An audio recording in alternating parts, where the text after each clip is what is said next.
Quel bonheur que de vous retrouver en plein cœur de la semaine. Bonjour à vous tous. Évangile de Jésus-Christ selon saint Luc. En ce temps-là, comme s'accomplissait le temps où il allait être enlevé au ciel, Jésus, le visage déterminé, prit la route de Jérusalem.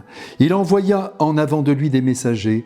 Ceux-ci se mirent en route et entrèrent dans un village de Samaritains pour préparer sa venue. Mais on refusa de le recevoir, parce qu'il se dirigeait vers Jérusalem. Voyant cela, les disciples Jacques et Jean dirent « Seigneur, veux-tu que nous ordonnions qu'un feu tombe du ciel et les détruise ?» Mais Jésus, se retournant, les réprimanda. Puis ils partirent pour un autre village.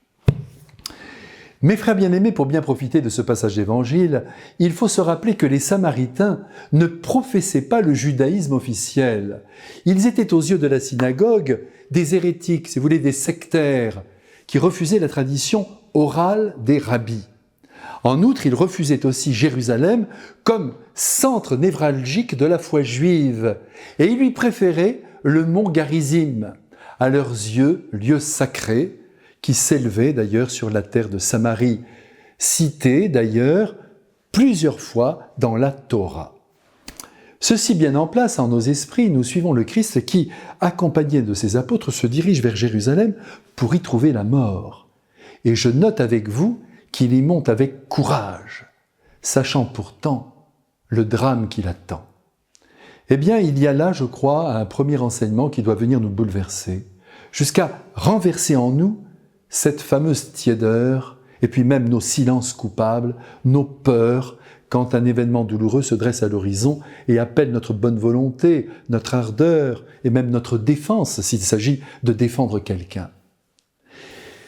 Bien sûr, nous ne devons pas chercher l'épreuve pour l'épreuve, le conflit même, mais affronter, quand c'est inévitable, la vie telle qu'elle se présente. Fuir est une lâcheté. Rester dans son coin, protéger ses acquis, est une horreur, étrangère à la pensée du Christ qui, lui, a toujours dit ce qu'il pensait en s'exposant, quoi qu'il pouvait lui en coûter. Et ça lui a coûté cher, et bien sûr, ça lui a coûté la vie. Qui perd sa vie la gagne, a dit Jésus. Alors, armons notre courage, affrontons la vie avec tout ce qu'elle exige de nous, et ainsi entraînés, jour après jour, nous parviendrons, quand la souffrance et la mort sonneront à notre porte, du moins je l'espère, à leur ouvrir avec confiance et détermination. Si vous prenez un cadavre et que vous le jetez du haut d'un fleuve, il va descendre sans résistance. Nous, parce que nous sommes encore vivants, nous devons remonter le fleuve à contre-courant. N'oublions pas que nous sommes tous plantés graines de héros, je le crois, et non graines de courge. Alors qu'il est en route pour Jérusalem, je reviens à Jésus, il décide d'envoyer en éclaireur des messagers. Et pas des moindres puisqu'il s'agit de Jacques et de Jean, les deux frères. Sans doute espère-t-il qu'un accueil favorable leur sera réservé, et ce qui lui permettrait, lorsqu'il arrivera lui-même dans le village, de faire passer dans le cœur des Samaritains la vraie doctrine de son père qui diverge des interprétations du judaïsme officiel. Vous vous souvenez que dans son dialogue avec la Samaritaine, déjà sur la question de Jérusalem, centre du judaïsme, Jésus avait rappelé que le lieu importait peu pour son Père, que celui-ci cherchait avant tout des adorateurs, en esprit et en vérité. Et cette position pourrait peut-être déjà créer un point de contact avec les Samaritains. C'est ce que Jésus espère, mais voilà que ces derniers ne sont pas prêts à accueillir notre Jésus, enfermés qu'ils sont, eux aussi, dans leur certitude. Aujourd'hui, il y a encore des personnes qui font remonter leurs idées au Christ, alors que celles-ci ne sont que les leurs. Esprits bornés, étroits, qui profanent l'Évangile avec la meilleure intention du monde. Et c'est pourquoi il faut pardonner leur fixité.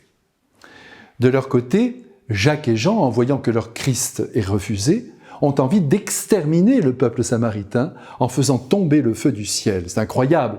Apparemment, ils en ont le pouvoir, mais Jésus les bloque, sans doute déçus par leur désir de vengeance. Car lui, Jésus, n'extermine personne, il ne rejette personne, il ne condamne personne, il espère toujours en l'âme humaine qui peut du jour au lendemain se relever et marcher dans la belle lumière de son Père. Ah, que la patience nous est difficile. Malheureusement, nous demeurons convaincus que la soumission des consciences par la violence peut porter du fruit. Jésus, lui, n'y croit absolument pas. C'est l'amour qui change les cœurs. Certes, l'effet de l'amour n'est pas celui d'un coup de canon, mais il se révèle plus fécond en fin de course. Il suffit d'attendre. Que Dieu, notre Père, nous en persuade en nous bénissant. Amen.